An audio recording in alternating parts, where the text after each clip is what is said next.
할렐루야. 오늘 또 우리 주의 풍성한 은혜와 복이 넘쳐나기를 축복합니다. 입이 있는 분은 다 아멘 하십시다. 입 가지고 계시지요? 베드로 사도는 생명을 사랑하고 장래에 좋은 것을 보기 원하는 사람은 좋은 것을 심어야 된다 그랬습니다. 오늘 여러분들이 여기에 가만히 와서 예배자로 앉아 있는 것도 심는 것이지만 거기에다 플러스 알파 해서 여러분들이 순간순간 아멘 하면 그 아멘이 여러분에게 생명이 되고 능력이 되고 복이 될 줄로 믿습니다. 그래서 오늘 여러분들이 시간을 그냥 흘려보내는 게 아니고 좋은 것을 자꾸 심으면 조금만 지나면 그 심어진 것들이 다 거두게 되는 겁니다. 그래서 저는 2024년에는 우리 교회 성도들이 좋은 것을 더 효과적으로 많이 심으셔서 복 있는 열매를 맺게 되어지시기를 축복합니다. 성경에 보면은 세 사람의 고별 설교가 있습니다. 고별 설교라고 하는 것은 다시는 그 사람을 만나지 못하거나 죽음을 앞에 두고 하는 설교를 말합니다. 그래서 이 고별 설교는 그 공동체에 꼭 필요한 중요한 메시지를 전하게 되어졌는데, 그래서 그 고별 설교의 내용이 굉장히 중요합니다. 이 고별 설교의 첫 번째 설교자가 모세입니다. 모세는 마지막 이제 그 백성들을 떠나기에 앞서서 그들에게 꼭 필요한 메시지를 전했는데 그 말씀이 신명기서라고 하는 말씀입니다. 그래서 이 신명기서 안에는 모세의 세 편의 고별 설교가 있는데, 이 고별 설교의 핵심이 무엇인가 하면 하나님께서 너희 앞에 축복과 저주를 앞에 두었다라고 하는 겁니다. 축복과 저주를 앞에 뒀는데 그 축복과 저주가 뭐냐? 말씀이라는 게 말씀. 그래서 이 말씀을 너희가 청종해서 듣고 아멘해서 순종하면 그러면은 너희에게 복이 임할 것인데, 너희를 세계 열방 중에서 가장 뛰어난 민족이 되게 하고, 아멘한 사람만 세계에서 뛰어나시길 축복합니다. 들어가도 나가도 복을 받고 손으로 하는 모든 일에 복을 받고 남에게 구워줄지언정 구이지 않고 머리가 될지언정 꼬리가 되지 않게 하는 복을 주시겠다. 아멘. 이게 축복의 약속이에요. 그러나 반대로 너희가 하나님의 말씀을 귓등으로 듣고 그 말씀을 경홀히 여겨서 그 말씀을 순종하지 않으면 너희가 들어와도 나가도 저주를 받게 될 것이고 내 몸에 각종 질병이 생겨나서 진멸하게 될 것이고 하늘에서 비 대신 티끌과 모래를 내려서 너희가 마침내 멸망하게 될 것이고 너희 대적에게 싸울 때에 너희가 패하게 될 것이고 마침내는 너희가 포로로 끌려가서 너희가 알지 못하는 목석 우상들을 섬기게 될 것이다 그랬습니다. 그래서 이 말씀을 중요하게 여기시라는 거예요. 믿습니까? 느헤미야서는 예루살렘의 성벽을 재건한 내용을 기록한 말씀인데 그 느헤미야는 이렇게 말했어요. 우리 민족이 바벨론 포로로 끌려갔다가 다시 돌아오고 성전을 세우거나 성벽을 세울 때 많은 고난을 당하는 것은 하나님이 그 종 모세에게 이르신 말씀대로 우리가 순종하지 않았기 때문에 이 모든 고난이 생긴 것이다. 맞습니까? 네. 우리의 삶은 그냥 우연히 이루어지는 게 아닙니다. 하나님께서 말씀하신 대로 우리가 순종하면 하나님은 우리에게 축복의 문들을 열어주시고, 그러나 그 말씀을 듣고도 순종하지 않으면 하나님이 말씀한 대로 모든 재앙을 만날 수밖에 없는 것이 사실입니다. 믿을 수 있게 되기를 축복합니다. 그래서 느헤미야는 하나님이 말씀한 대로 지금 우리의 삶이 그렇게 되어졌다는 거예요.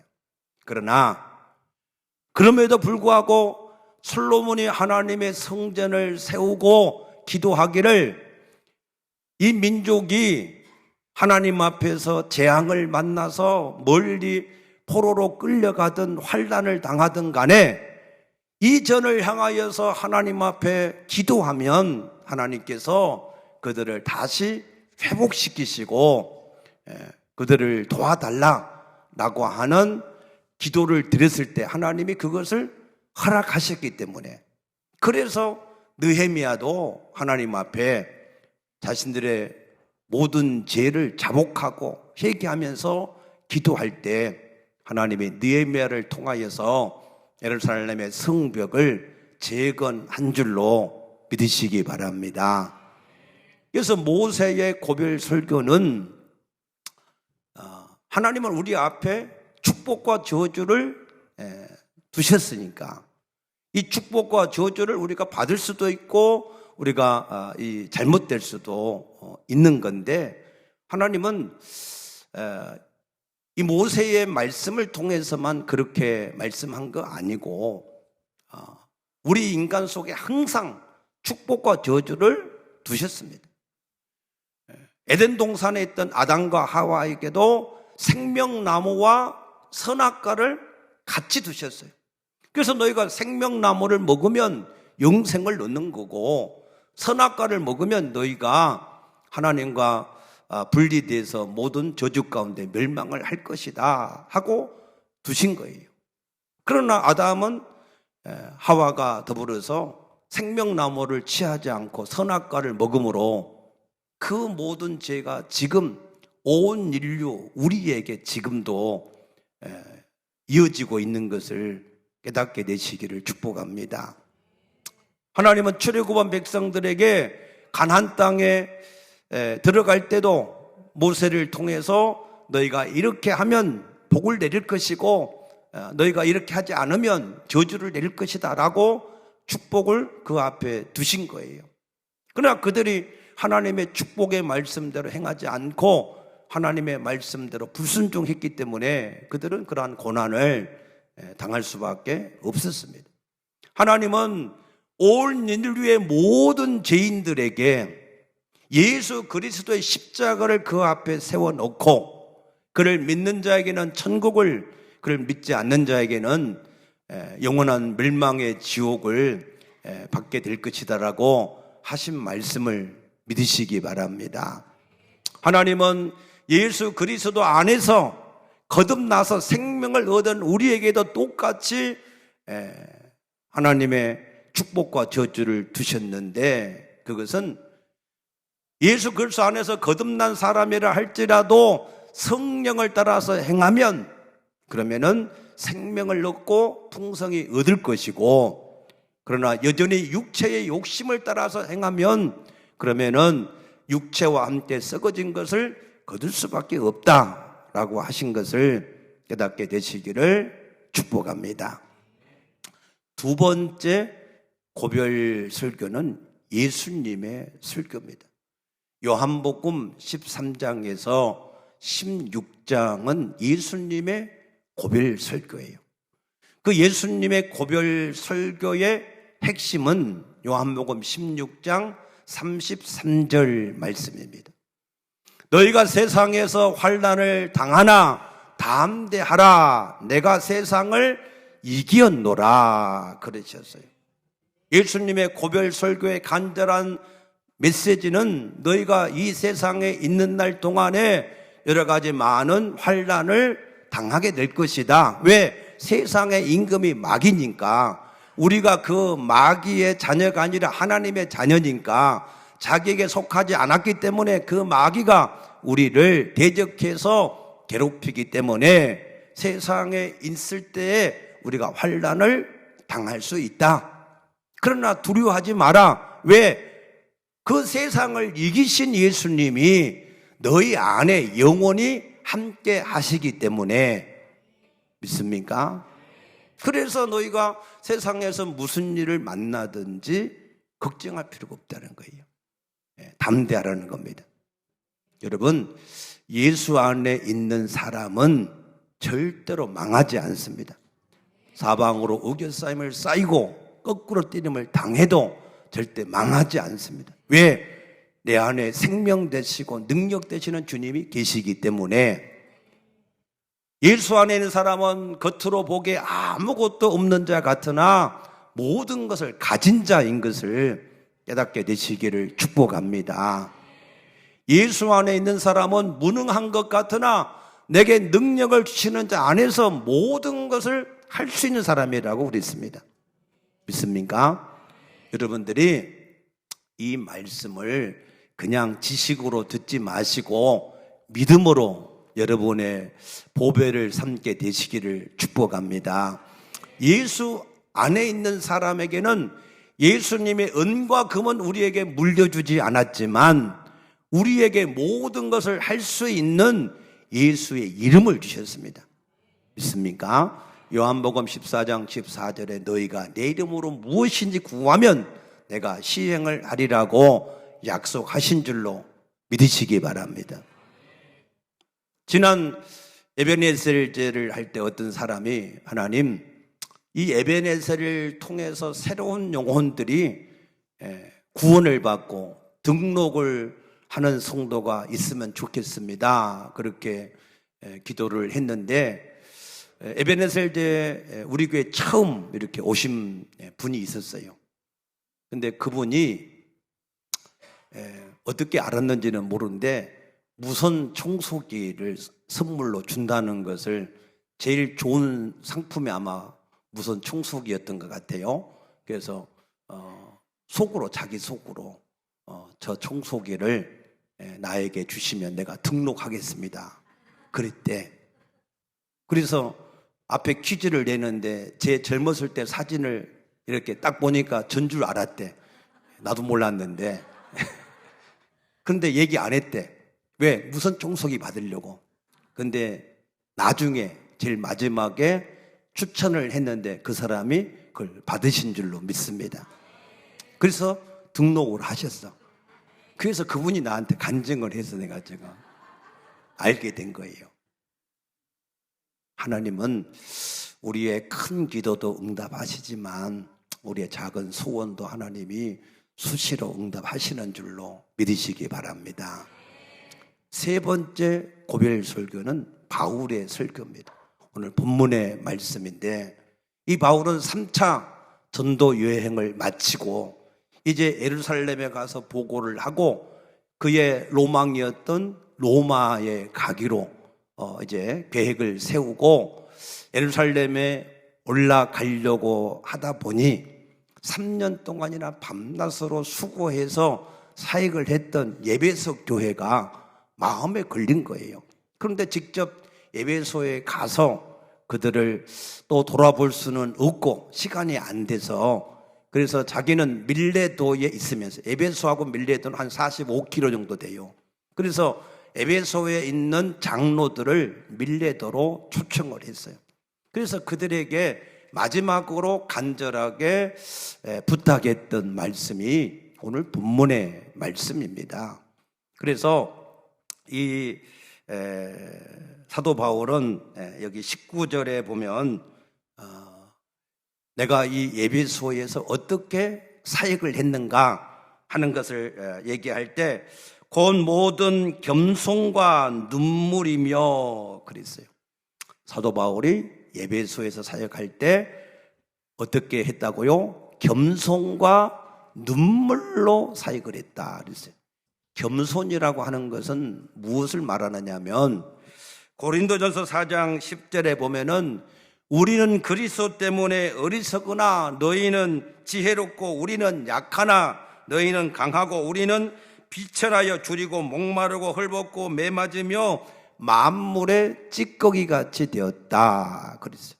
사도 바울은 이 복음을 위해서라면 자기는 어리석은 자가 되고 약한 자가 되고 만물의 찌꺼기 같은 그러한 대접을 받을지라도 오직 복음을 전하는 일이 잘 되어지기만을, 모든 사람들이 구원을 얻고 하나님의 복된 사람이 되어지기만을 위해서 자기를 다 버렸다는 거예요.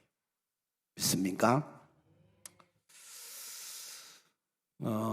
우리 교회에서 이제 화요일 하고 이제 토요일 날 이제 전도 현장을 나가서 전도하는 팀들이 있는데 1, 2월 달은 날도 춥고 또 애들도 방학하고 그래서 전도팀도 방학을 한다고 그래서 그러라 하고, 근데 전도 현장에 그래도 전도를 지속해야 되겠다 싶어서 어제는 우리 교육자들 다 데리고 함께 가서 저 운양역 사거리에서 전도를 했습니다. 전도했는데 어떤 분이 전도지를 주니까 여자분인데 한 60대 중반쯤 되는데 왜 교회는 옛날이나 지금이나 이렇게 어리석게 현장에서 전도지 나눠주면서 전도하냐고, 이렇게 전도한다고 누가 교회에 오겠느냐고 그러시는 거예요. 그래서 예, 그래도 한 사람에게라도 복음을 전하기를 원해서 이렇게 합니다. 그랬더니 교회가 전도를 좀 실속 있게 삶 속에서 해야 된다는 거예요. 그래서 어떻게 해야 되는데요? 그랬더니 직장에서 어려운 사람 또 필요로 하는 사람이 있을 때 말없이 이렇게 도와주면, 자꾸 이렇게 약한 자를 도와주면 그 사람들이 감동에 대해서 그래서 교회를 나온다는 거예요. 그래서 우리 교회 성도들은 다 직장에서 다 그렇게 한다고. 아멘입니까? 그랬더니 그 사람이 아니라는 거예요. 직장에서 제일 못되고 속썩이고 말썽을 일으킨 사람들이 교회 권사라고 막 그러더라고. 그런데 신호가 바뀌어서 갔어. 그래서 좀 한참 또 있으니까 또 그분이 또 어디 일 보고 오시더라고. 그래서 내가 그래도 예수를 믿고 구원 받으셔야 된다고 그랬더니 목사님한테 다시는 이렇게 전도하지 말라고 얘기하라고. 그래서 제가 그 목사라고 그랬더니 굉장히 당황하면서, 아니 목사님이 토요일날 설교 준비해야지 왜 여기서 전도하고 있느냐고. 이것도 설교 준비라고 내가 어제 그랬었는데, 아마 그분은 예수를 알기는 아는데 교회를 이렇게 부정적으로 보는 걸 보니 아마 신천지에 속한 사람이 아닐까 하는 생각이 들더라고요. 아무튼 사도 바울은 겸손으로 우리가 그럼에도 불구하고 누가 뭐라고 하든지 우리는 하나님의 복음을 계속해서 전해야 될 줄로 믿습니다. 사도 바울이 또한 눈물로 사역을 했다. 그 말은 고린도전서 4장 20절에 보면은 하나님의 나라는 말에 있지 않고 능력에 있다 그랬습니다. 그 능력은 자기에게 있는 것이 아니고 하나님의 성령에게 있기 때문에, 믿습니까?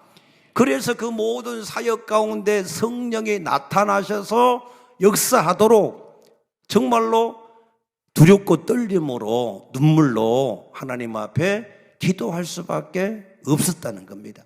그러므로 너희도 에베소 교회 장로들 너희도 겸손과 눈물로 교회를 섬기라 라고 하는 것이 사도 바울의 첫 번째 권면의 고별 설교였습니다. 여러분들이 주의 몸된 교회를 섬길 때, 주의 몸된 교회가 무엇입니까? 오늘 여기 28절에 보면은 하나님이 자기 피로 사신 교회다 그랬어요. 교회는 예수 그리스도의 피값으로 세워진 것을 믿으시기 바랍니다. 그래서 여러분들이 교회를 섬길 때에 어떻게 해요? 겸손과 눈물로 섬길 수 있게 되어지기를 축복합니다. 두 번째 사도 바울이 권면하기를 22절에 보면 보라 이제 나는 성령에 매여 예루살렘으로 가는데 거기서 무슨 일을 당할는지 알지 못하노라 그랬어요. 사도 바울이 지금 예루살렘으로 계속해서 길을 따라 가는데 각각 교회에서 성령이 말씀하시는데 그곳에 가면 결박을 당할 것이고 환난을 당할 것이고 고난을 당할 것이다 라고 자꾸 얘기하는 거예요. 그럼에도 불구하고 사도 바울은 나의 달려갈 길과 주 예수께 받은 사명 곧 하나님의 은혜의 복음을 증가하려 하면은 나의 생명을 조금 더 귀한 것으로 여기지 않고 내가 달려간다 그랬어요. 여러분, 주님을 주인답게 섬기고 주의 증인의 사명을 감당할 때 우리 앞에 우리가 알 수 없는 크고 작은 여러 가지 많은 환난과 고통의 일들이 얼마든지 있을 수 있습니다. 그러나 그것 때문에 뒤로 물러가면 안 돼요. 그것 때문에 중단하면 안 돼요. 우리가 달려갈 길을 계속해서 가셔야 됩니다. 사도 바울은 빌립보서 3장 14절에 표대를 향하여 앞으로 달려갈 때 내가 뒤에 있는 것은 잊어버리고 앞만 보고 달려간다 그랬습니다. 여러분들이 주님을 주인답게 섬기고 사명을 감당할 때 환경의 일로, 사람의 일로, 물질로, 건강으로 여러 가지 많은 일들 때문에 여러분들을 붙잡고 못 가게 할 때 여러분들이 담대하게 달려갈 길을 사도 바울과 같이 가능하면 사도행전 20장 24절의 말씀을 암송하셔서 나의 달려갈 길과 주 예수께 받은 사명 곧 하나님의 은혜의 복음을 증가하려 하면은 나의 생명을 조금 더 귀한 것을 여기지 않는다 하는 이 말씀이 여러분에게 믿음이 되어지셔서 아멘입니까? 그 믿음대로 살게 되어지시기를 축복합니다. 여러분, 우리는 사도행전 1장 8절에 오직 성령이 임하시면 너희가 권능을 받고 예루살렘 우리의 예루살렘은 이 김포시입니다. 맞습니까? 그러므로 이 김포에 있는 모든 사람들에게 예수님이 하나님의 아들 그리스도로 오셔서 우리를 구원하러 오셨다 하는 이 사실을 알리셔야 돼요. 이것이 우리가 마땅히 해야 될 의무입니다. 의무. 왜 이것이 의무냐? 26절 말씀 보면은 우리가 이렇게 해야 모든 사람의 피에 대하여 깨끗하다 그랬어요. 에스겔서 3장에 보면 우리가 죄인된 사람들에게 구원의 길을 알리지 않으면 하나님은 그의 핏값을 나한테 찾는다 그랬어요. 나한테. 그러므로 여러분들이 할 수 있든지 없든지 듣든지 안 듣든지 여러분들이 반드시 이 지역에 있는 모든 사람들에게 이 한 가지 사실, 그 사람이 교회 오고 안 오고 중요하지 않아요. 그 사람이 구원받고 못 받고 중요하지 않아요. 중요한 것은 그 사람의 핏값을 나한테 찾는다고 하셨으니까 우리가 반드시 이 일은 하셔야 된다 깨닫게 되시기를 축복합니다. 그래서 예수님은 누가복음 9장 62절에 쟁개를 잡고 있는 사람은 뒤를 돌아보면 안 된다. 그런 사람은 하나님 나라에 합당하지 않다 그랬습니다. 그러므로 여러분들이 예수를 주인답게 섬기고 예수 증인의 삶을 살아가는데 뒤를 돌아보지 마시고 사람을 보지 마시고 환경에 매이지 마시고 여러분들이 달려갈 길을 계속해서 달려갈 수 있게 되어지기를 축복합니다. 아멘. 세 번째 마지막으로 사도 바울은 이 에베소 장로들에게 권면을, 오늘 여기 29절 말씀 보면 내가 떠나간 후에 사나운 이리가 여러분들에게 들어와서 그 양떼를 아끼지 않을 것이다. 그래서 내가 떠나가면 사나운 일이, 사단이 와서 너희를 아끼지 않고 해칠 것이라는 겁니다. 영적인 싸움이 계속 될 것이라는 겁니다. 우리의 삶은 우리가 원하든 원치 않든 우리는 영적 전쟁 중에 있어요. 우리나라가 아직 6.25의 전쟁이 안 끝난 것처럼 우리 그리스도인들은 계속해서 우리가 이 땅을 떠날 때까지 이 영적 전쟁 가운데 있음을 기억하셔야 됩니다. 우리나라가 지금 전쟁이 이게 지금 끝난 것 같이 한 70년이 지나니까 진짜 전쟁이 끝난 줄 알아요. 그래서 너무나 방심하고 나태해져 있는 그러한 모습을 보는데, 그래서 옛날에는 그래도 민방위 훈련이라도 하고 사이렌도 울리고 그래서 조금 긴장했는데, 요즘에는 이제 아예 그것도 감각이 둔해져 가지고 어디로 대피할 길도 몰라. 우왕좌왕하고. 근데 미국에서 지금 이 분석하기로는 김정은이가 자꾸 지금 뭔가 이렇게 도발을 하겠다라고 하는 게 결코 엄포가 아니다. 그게 현실이 될 수 있다라고 경고를 하고 있습니다. 그래서 우리가 우리나라의 이 전쟁을 일어나지 않도록, 다시 도발이 되지 않도록 중보해서 기도해야 되고, 아멘. 그러면서 우리는 영적 전쟁에도 깨어 있어야 돼요. 이거 깨어 있지 않으면 우리가 넘어갈 수밖에 없습니다. 마귀는요, 고린도서 11장 14절에 보면은 광명한 천사로 가장해서 우리에게 접근한다. 우리에게 가장 친절하고 합리적이고 명분이 있게 그렇게 그냥 하는 것도 당연한 것처럼 그렇게 한다는 거예요. 군대에 있으니까 어디 뭐 주의를 못 지켜도 뭐 당연한 것처럼 그렇게 생각하게 만든다는 거예요. 그러나 거기에 속으시면 안 됩니다. 또 마귀는 베드로전서 5장 8절에 있는 말씀처럼 우는 사자와 같이 삼킬 자를 탔듯이 역사한다 그랬어요. 두려움을 주고 염려를 주어서 우리가 주님을 주인답게 섬기지 못하고 예수 증인의 삶을 살지 못하게 만든다는 거예요. 그러나 또 다른 말씀에 베드로전서 5장 7절에 너희 모든 염려를 주께 맡기라. 그가 친히 너희를 돌보심이다 그랬어요. 우리가 이 땅에서 무슨 일을 만나도 걱정하실 필요가 없는 것은 나와 함께 하신 하나님이 나를 돌보신다, 가이드하시고 케어하신다 하신 것을 믿으시기 바랍니다. 예수님은 나는 선한 목자라, 나는 양떼를 위해서 내 목숨을 버리기까지 하겠다 그러셨어요. 전능하신 하나님이 나를 지켜내기 위해서 자기의 목숨까지라도 버리면서까지라도 나를 지켜주신다는데 믿습니까? 우리가 뭐에 대해서 염려하거나 걱정할 필요 뭐가 있겠습니까? 그러므로 여러분들이 정말로 죽으면 죽으리다 하는 말씀대로 내가 정말로 예수를 주인답게 섬기고 그의 계명의 말씀을 순종하다 죽겠다 그렇게 하고 여러분들이 나가면 반드시 승리하게 될 줄로 믿으시기 바랍니다. 그런데 이 마귀가 외적으로 다른 사람을 통해서만 역사하는 게 아니고 이 마귀가 내 속에서 역사를 한다는 거예요. 오늘 여기 30절 말씀 보면 또한 여러분 중에서도 제자들을 끌어 자기를 따르게 하려고 어그러진 말을 하는 사람들이 일어날 줄을 내가 아노라 그랬어요.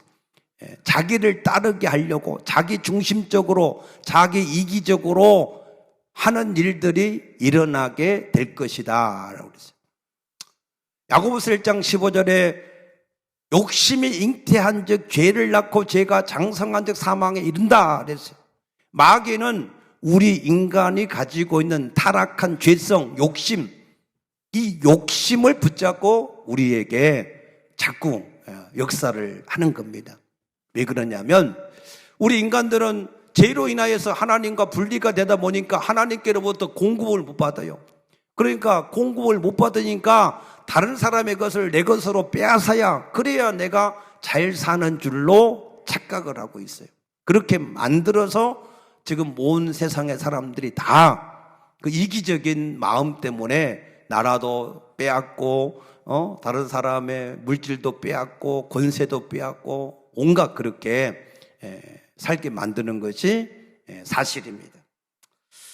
그래서 그것 때문에 가인도 아벨을 죽였고 또 이 여리고 이 가나안 땅을 점령해 갈 때 또 아간도 여리고에서 아무것도 취하지 말라 그랬는데 거기서 신할산 외투, 옷, 한 벌, 금은 이렇게 훔쳤다가 돌에 맞아 죽었고 또 고라 자손들은 괜히 모세를 또 질투하다가 이게 땅이 갈라져서 또 죽음을 당했고 성군이라고 하는 다윗까지도 괜히 남의 아내, 자기 후궁들 많은데 괜히 남의 아내, 우리의 아내 밧세바를 취하다가 칼이 그 집안에 떠나지 않게 되었고 예수님의 12제자 중에 하나였던 가룟 유다도 은 30냥 그것 때문에 선생을 배신하고 팔아 넘긴 것 때문에 영원한 죄인이 되어진 것입니다.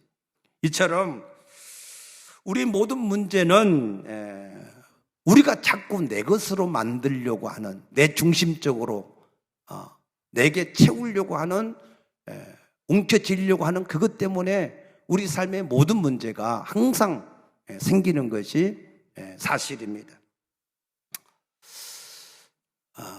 요즘에 우리 정치인 가운데에 우리는 이제 더 이상 많이 가지려고 할 필요 없이 이제는 우리가 정말로 나라와 국민들을 위해서 나누어주는 삶을 살자 이렇게 선포하고 나오는 그런 이 사람도 있더라고요.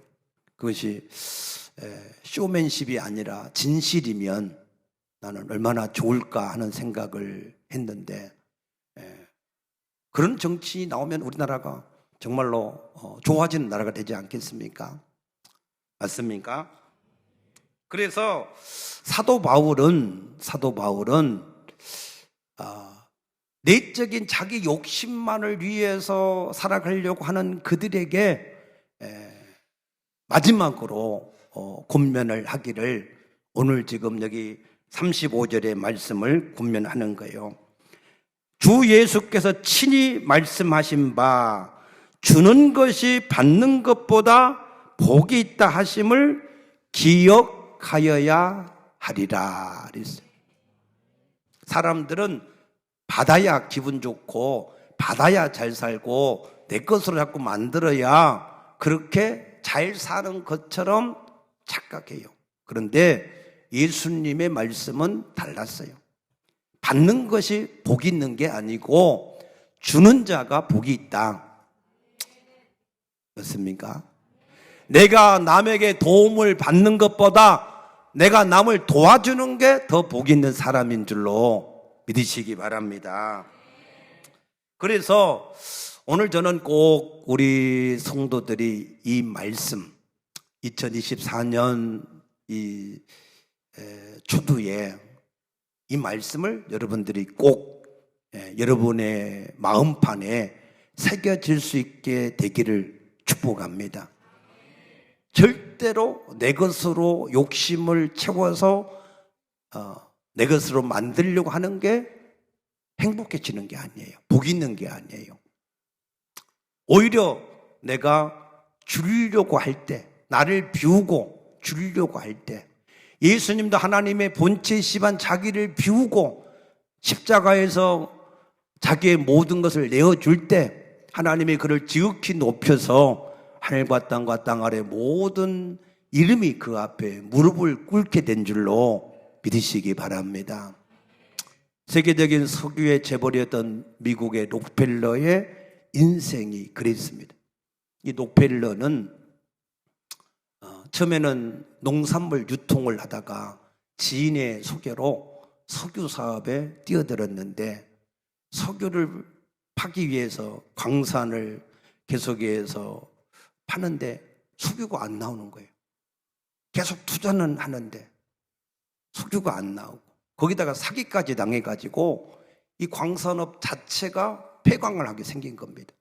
그래서 록펠러는 그 광구 앞에 하나님 앞에 꿇어 엎드려서 하나님 앞에 회개하고 하나님의 은혜를 구했습니다.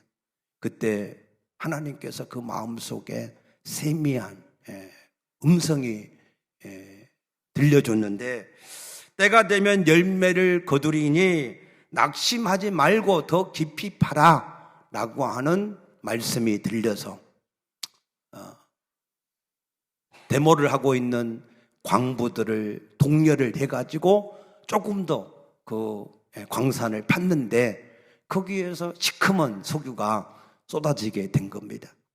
그래서 이 록펠러는 33살에 $100만 이 갑부가 되어졌고 그의 나이 43세에는 석유 이 산업을 독점하는 그러한 이 부를 이루게 되어서 그 쌓은 부로 모든 양육 강식으로 약한 기업들 다 흡수했어요.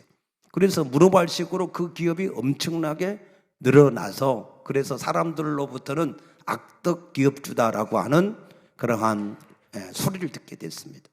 그런데 그의 나이 53세가 되었을 때 불안이 찾아온 거예요.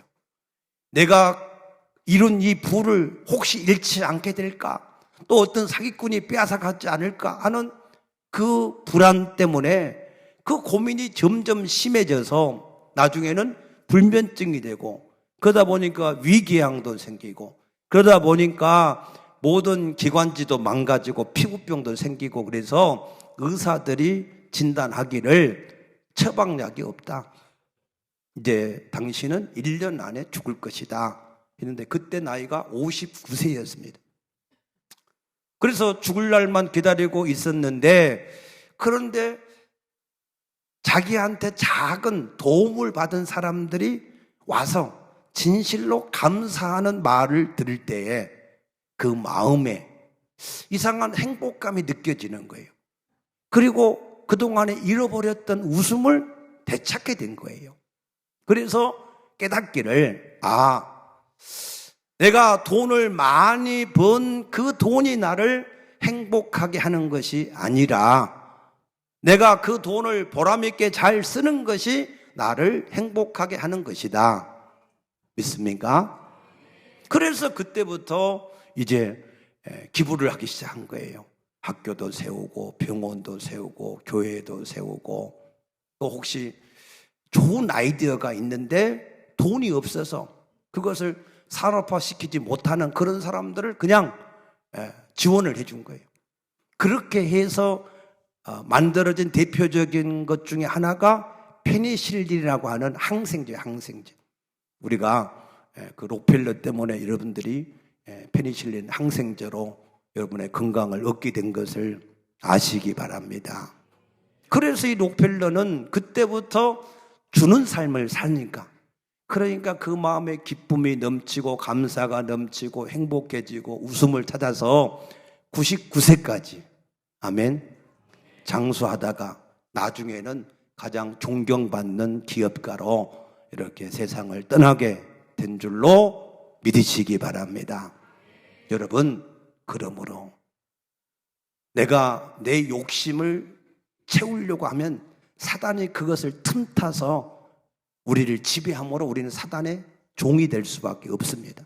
그러나 예수님의 말씀처럼 주려고 하면 주라. 그리하면 너에게 주리니 후이되어서 눌러서 넘치도록 내게 안겨주리라 하신 말씀처럼 우리가 진실로 이제부터 내가 주는, 베풀어 주는 그러한 삶을 살기 시작할 때 그것이 곧 가난해지는 것이 아니고 더 풍성하게 누리는 것이 될 것이고 더 행복하게 될 것이고 더 건강하게 될 수 있는 비결인 것을 믿으시기 바랍니다. 그래서 여러분, 오늘 꼭 이 말씀을, 주님이 친히 하신 말씀, 받는 자가 복된 게 아니다. 아멘입니까? 주는 자가 복되다 하신 이 말씀에 따라서 여러분들이 누구가 왜 나를 안 도와주나, 누가 나를 도와주나 뭐 하는 그런 받으려고 하는 마음을 다 버리시고, 이제는 내가 누구를 도와줄까, 누구를 내가 베풀어 줄까, 내가 어떤 사람을 내가 도와줄까, 어떻게 주의를 할까 하는, 주고자 하는 마음, 아멘, 그런 마음으로 살기 시작하면 나는 여러분의 영육간에 모든 물질이나 건강에도 풍성하게 될 줄로 믿습니다. 기도합시다. 아버지 감사합니다. 우리가 마지막 사도 바울의 고별 설교처럼 영적인 싸움에서 이기고 하나님의 복된 사람이 되기 위해서는 받기를 좋아한 것보다 주기를 좋아하는 사람이 되어야 함을 주께서 친히 말씀하셨다 하신 말씀을 기억하게 도와주시어서 우리 모든 성도들, 복이 있는 사람이 다 되게 하여 주시옵소서. 감사하며 예수님 이름으로 간절히 축복하며 기도드리옵나이다.